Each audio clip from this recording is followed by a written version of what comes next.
Alors, je suis Saleh Boisaoui et je vais vous parler de l'immigration depuis les années 2000. Alors, aujourd'hui, on vit dans un monde qui est mondialisé, c'est-à-dire qui est caractérisé par des flux. Il y a beaucoup de types de flux, des flux financiers, des flux de commerce et de flux de personnes.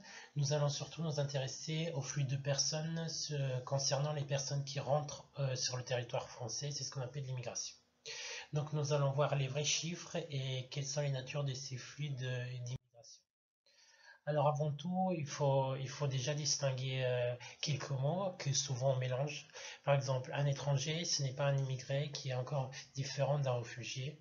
Un étranger, c'est une personne qui réside en France mais ne possède pas la nationalité française.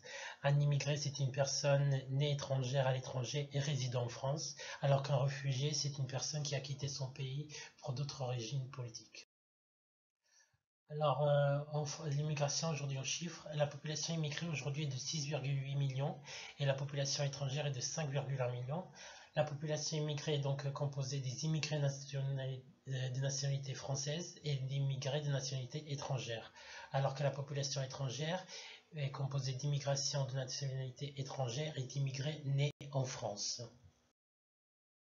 Alors, entre 1975 et les années 2000, l'immigration a particulièrement stagné. C'est surtout à partir de l'année 2004 qu'on a commencé à avoir un bond de l'immigration. Entre 2004 et 2019, il y a eu une hausse d'environ 40%.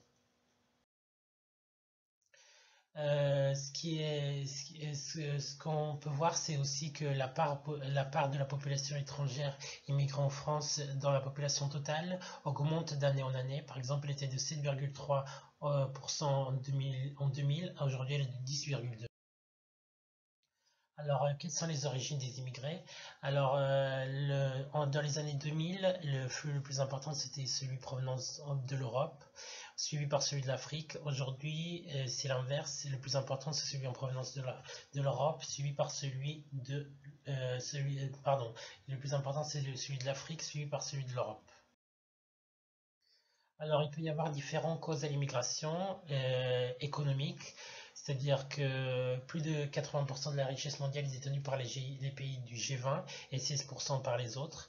Politique, c'est-à-dire les personnes fuient une guerre ou des persécutions. Naturelle, c'est-à-dire à cause des changements climatiques.